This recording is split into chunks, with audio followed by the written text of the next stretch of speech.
My name is Genevieve Laurent. I'm 31 years old, and until 8 months ago, I believed that if you built your life carefully enough, nothing really collapsed without warning. Not overnight. Not without signs. I work in commercial real estate analysis in Charlotte. My life runs on structure. Early mornings, gym at 6 a.m., office by 8:30, spreadsheets, site visits, home by 7 o'clock. I don't improvise. I don't guess. I measure, calculate, verify. Stability isn't something I hope for, it's something I build. And for a long time, I thought my relationship reflected that. Marcus Hale is 28, charismatic in a way that feels effortless, the kind of man people naturally orbit around. He works in social media marketing. Presentation is everything to him. How things look, how they feel, how they're perceived. We had been together just under 3 months when everything shifted. We weren't living together, but he stayed over often enough that it blurred the line. A toothbrush in my bathroom, a drawer in my dresser, his shoes by my door like they belonged there. It felt integrated, at least on the surface. From the beginning, there was a shadow in the room. His ex-girlfriend, Chloe. They had broken up about 6 months before we met. According to Marcus, she was dramatic, emotionally exhausting, always needing attention. According to his Instagram, she was still very much present. Old photos still up, mutual friends commenting. The occasional late-night mention of her name that slipped out just a little too easily. I noticed. I just didn't react. Marcus had this way of speaking that always felt slightly rehearsed. Like every story he told had been edited for maximum effect. He'd watch your face while talking, adjust his tone, his expressions, depending on how you responded. If you weren't impressed, he recalibrated. At first, I found it interesting. Then I started noticing patterns. About 2 months in, he began posting more. Photos of us at restaurants, carefully framed shots, my watch visible, the table aesthetic just right, lighting adjusted like it mattered. It wasn't subtle. What stood out wasn't the photos. It was the timing. For weeks, he had told me he didn't like public displays, said relationships should be private, personal. Then suddenly, everything was visible. When I asked him about it, he shrugged. Just memories, he said. But I don't believe in sudden behavioral shifts without cause. Everything has a reason. You just have to wait long enough to see it. The answer came one night, 3 months in. We were sitting on my balcony. It was quiet, controlled, the kind of environment I prefer. No noise, no distractions, just space to think. Marcus had a glass of wine in his hand, scrolling through his phone. Then I saw it. A name. Chloe. It flashed briefly across his screen before disappearing, but I caught the way he reacted. A small smirk. Not annoyance. Not indifference. Something else. I looked at him. What's funny? He tilted his head slightly, like he was considering how to phrase something. Then he said it.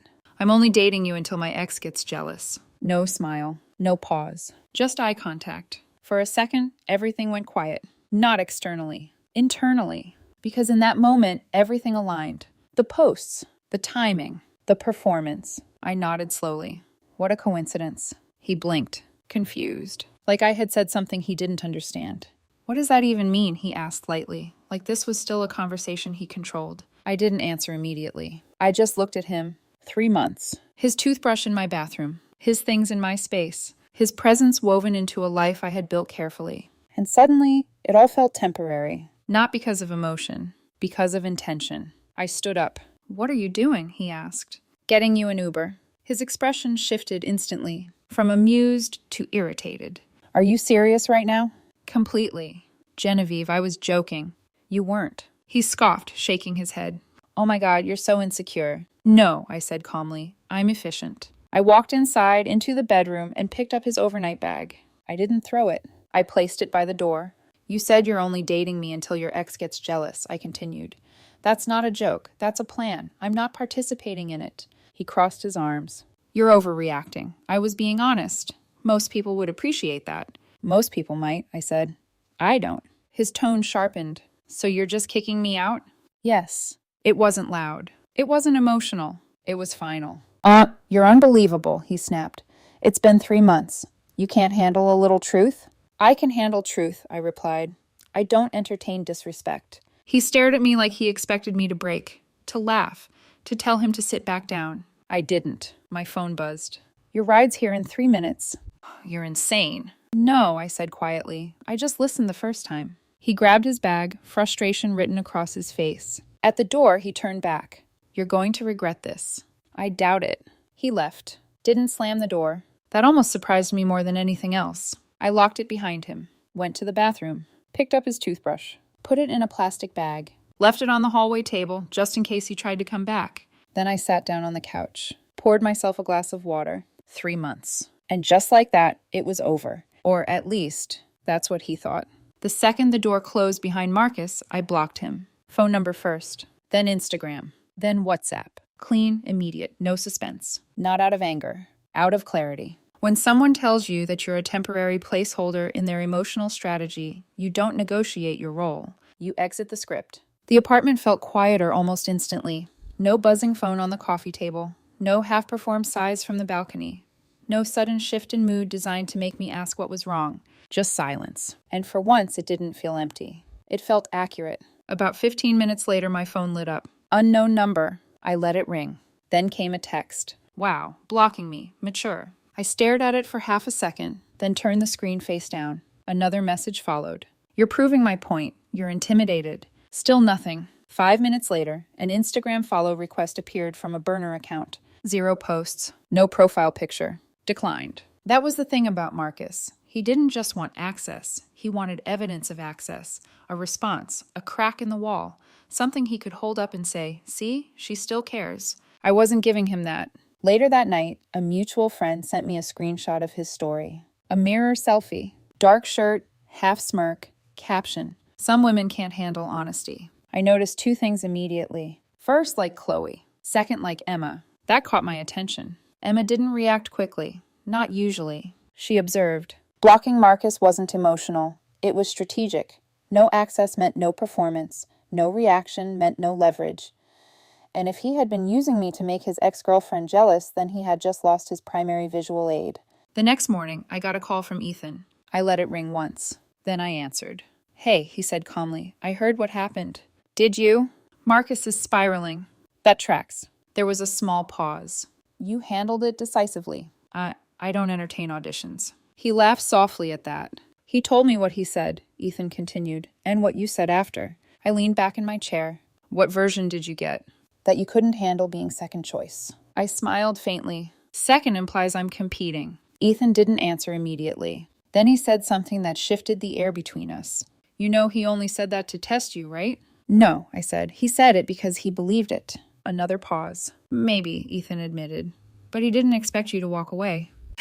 That's the problem. And that was when I realized something important. Marcus might have been running a strategy, but Ethan was running an assessment. He didn't call to defend him. That was the first interesting thing. He didn't say I overreacted. He didn't say I should give him another chance. He didn't frame it as a misunderstanding. Instead, he asked questions. So you blocked him immediately? Yes. That's bold. It's clean.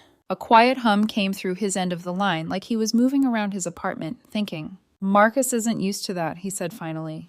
Used to what? Consequences. I didn't respond. Ethan continued. He thought you'd argue, or try to prove you were better than Chloe, that you'd compete. I'm not applying for a role. He let out a quiet laugh. Yeah, he said. That's what I figured. There was a measured silence. Then Ethan said something that didn't sound accidental. You know, he told Chloe about you before he told most of us, right? That got my attention. Meaning? Meaning he wanted her to know he was dating someone stable, successful, put together, not one of his usual situations. So I was a portfolio upgrade. Pretty much. I leaned back in my chair. And how is that working out for him? Not great. Ethan explained that Chloe had started reacting to Marcus's posts more once he began posting me. Not real communication, just reactions, likes, the occasional vague reply. Enough to keep him hooked. Breadcrumbs. And every time Chloe reacted, Marcus doubled down. More photos, more public displays, more carefully staged glimpses of me. You leaving short-circuited the whole thing, Ethan said. Good. Another pause. You don't sound angry. I'm not. You don't sound hurt either. I processed quickly. Ethan exhaled quietly. Marcus is telling people you couldn't handle being second choice. If I were second, I said, I wouldn't have left. Ethan didn't argue. Instead, he shifted the conversation in a way that felt intentional. Can I ask you something personal? Depends. If he hadn't said that, would you have stayed? That was the first real question. I thought about it for a second. If he believed I was a placeholder, eventually something else would have exposed it.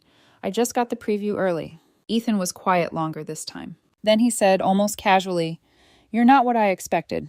And that was when I started to understand. This wasn't just Marcus's story unraveling. It was evolving. After that call with Ethan, I didn't reach out again. I didn't need to. Marcus, however, did. 3 days after I blocked him, he tried again from a new number. I didn't answer. I let it go to voicemail. The message was different this time. Not angry. Not sarcastic. Controlled, but thinner around the edges. "You really just disappeared," he said. "That's kind of cowardly, Genevieve." Cowardly. Interesting. Then he continued. "Chloe saw that we stopped posting. She asked if we broke up. Do you know how that makes me look?" There it was. Not how it made him feel. How it made him look. I deleted the voicemail without responding. Later that night, Ethan texted me. "He's losing it." I replied. Define losing it. He posted another photo with some woman from work. Caption about moving on.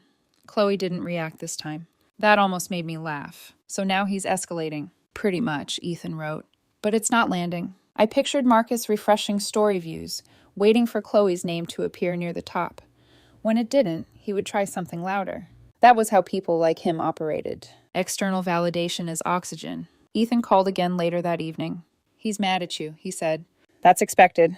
But he's also confused. "About what?" "About why you didn't chase him." I leaned against my kitchen counter. "He assumed you'd compete," Ethan said, "or at least try to win." "Win what?" "Exactly." He was quiet for a second. "You know what's funny?" What?" "He told Chloe you were obsessed with him." I laughed once. "Obsessed people don't block access." Ethan laughed too. "Yeah," he said. "That's what I told him."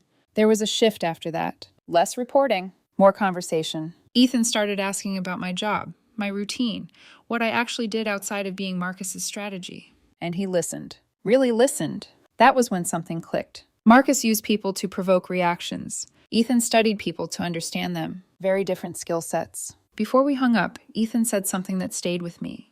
"You know," he said, "if he hadn't tried to make Chloe jealous, none of this would have happened." "It still would have," I replied. "It just would have taken longer to show."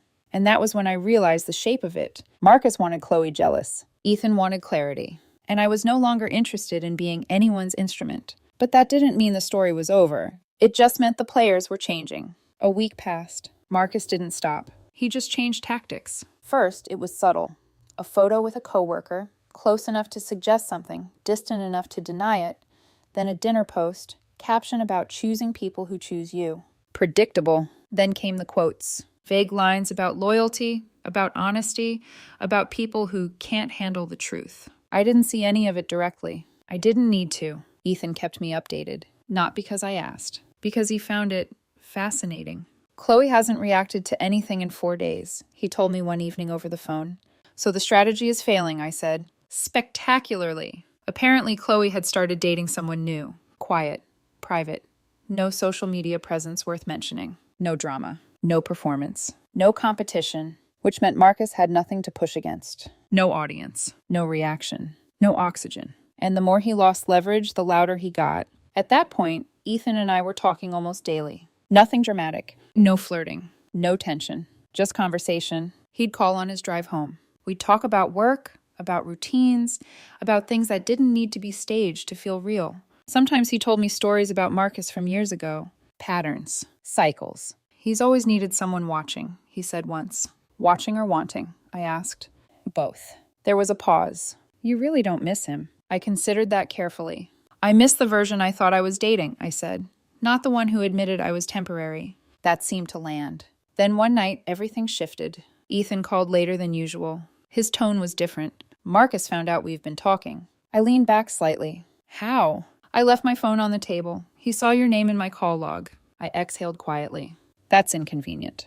"He's furious." "At you?" "At both of us." That was expected. "He thinks I'm betraying him," he added. "You are." Ethan laughed softly. "I guess I am." Then his tone shifted again, more serious. He said, "You're just trying to make Chloe jealous now." That made me smile faintly. I don't need to make anyone jealous. "I know." There was a longer pause. Then he said something quieter. "He also said you'd come crawling back once you realized Chloe would never take you seriously." Interesting. "And what did you say?" Ethan hesitated for half a second. "I said he doesn't know you very well." That was the moment something changed. Not dramatically, not visibly, but structurally. Marcus thought he was orchestrating reactions, but he never considered what would happen if the audience started comparing notes. If the people he tried to position against each other started talking and understanding and choosing differently, that was where his strategy broke. Not in confrontation, in alignment. I didn't rush anything after that. That part matters. If I had suddenly started spending time with Ethan the day after I ended things with Marcus, it would have looked reactive, petty, performative. I don't do performative. Ethan and I kept talking. Then eventually, we met. Coffee. Simple, public, no tension, no staging, no calculated angles. He wasn't like Marcus. He didn't need to be the most noticeable person in the room. He didn't adjust his personality depending on who was watching. He asked questions, and then he waited for answers. That alone made him different. We met again a few days later. Same tone, same pace, no rush, no narrative being pushed, just consistency. Marcus, meanwhile, escalated. Ethan told me he started asking around, mutual friends, group chats, trying to figure out what was happening between us, trying to frame it, control it. He thinks you planned this, Ethan said one afternoon. Planned what? Talking to me, getting close to me, like this is some kind of long play. I shook my head slightly. I don't plan reactions. I respond to information. Ethan smiled faintly. That's what I told him. There was a pause. Then he added, he doesn't believe it. Of course he doesn't. People who operate through manipulation assume everyone else does too. It's the only model that makes sense to them. One afternoon, about 2 weeks after everything ended, Ethan said something direct. We were sitting at a quiet cafe. Not trendy. Not the kind of place anyone would photograph. Just a table. 2 coffees. You know this is going to make him lose it, he said. If what does? If we keep doing this. I took a slow sip of my coffee. I'm not doing this to make him lose it. I know, Ethan said. That's why it works. That line stayed with me. Because it was true. Marcus thrived on reaction. On visible competition. On being the center of motion. Silence unsettled him. Replacement destabilized him. But calm replacement, that was something he didn't know how to fight. Later that week, Ethan and I had dinner. Again, nothing staged. No photos. No tags. Halfway through the meal, his phone buzzed. He glanced at it. Smirked slightly. What? I asked. He just posted another story. Let me guess. Something about loyalty. Very close. He turned his phone toward me. The caption read, "Some people pretend to be genuine while plotting behind your back." No names. No direct reference. Just implication. Subtle, I said. Very. Is he watching you? Constantly. Ethan picked up his phone again, opened the camera, took a simple photo of the table. 2 coffee cups. Nothing else. No faces. No context. Then he posted it. 1 word. Peace. Within 30 seconds, Marcus viewed it. Then Chloe. Ethan locked his phone and set it down. You're not worried? I asked. About what? The fallout. He shrugged lightly. He started this game. I leaned back in my chair.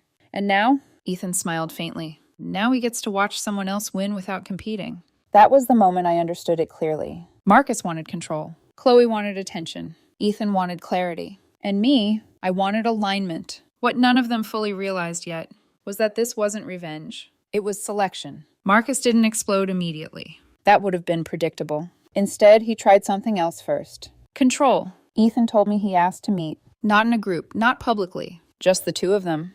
You going? I asked. Of course, he said. I'm curious. They met at one of those places Marcus preferred. Minimalist, expensive, designed to look effortless while being anything but. Ethan called me afterward. He didn't sound shaken. If anything, he sounded analytical. He opened with this, he said. I can't believe you'd even entertain her. Entertain, I repeated. Like you're a temporary distraction, Ethan added. I exhaled slowly. That's consistent. He kept saying you were using me, he continued. That this whole thing was some kind of calculated move to get back at him. Projection is efficient, I said. It saves people from having to look at themselves. I told him that. That didn't surprise me. Ethan wasn't reactive. He was precise. He also said you blocked him because you were hurt, he added. Of course he did. That you're fragile, that eventually you'll fold. Fold into what? I asked. Apologizing for what exactly? Ethan went quiet for a second. Then he said something else. What?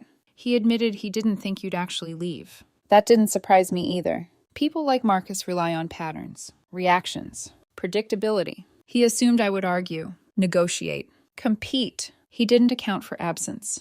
He thought you'd push harder once he said that, Ethan continued. So it was a test. Yes. I leaned back against the couch, thinking. And how did he take the coffee post? Ethan laughed softly. Not well. Apparently, Marcus had been watching his story views obsessively. When he saw that I had viewed it from a private account, he asked him directly, "Are you seeing her?" "What did you say?" I asked. Ethan didn't hesitate. I said yes. That was the moment everything shifted. Marcus's entire dynamic depended on being the center of motion, the catalyst, the spark. Now he wasn't the spark. He was the observer, and he didn't know how to operate from that position. That night, he texted Ethan. Long messages, accusations, language about betrayal, about loyalty, about how this would ruin everything. Ethan forwarded me one line in particular. "She's only talking to you to hurt me." I looked at it for a second.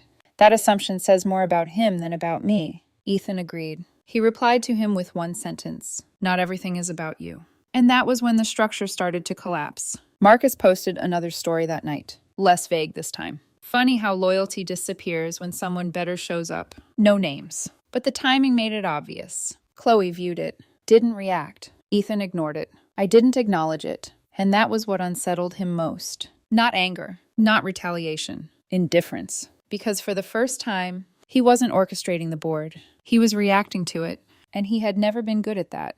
Marcus didn't call me. Didn't text me directly. Didn't try new numbers again. That would have meant acknowledging I still mattered in a direct way. Instead, he focused on Ethan. According to him, the group chat was the first place things broke. Accusations, paragraphs, screenshots, language about betrayal and boundaries. Apparently, there was a hierarchy. Using someone to provoke your ex was acceptable, but letting someone else choose differently afterward, that crossed a line. "Interesting system," I said when Ethan told me.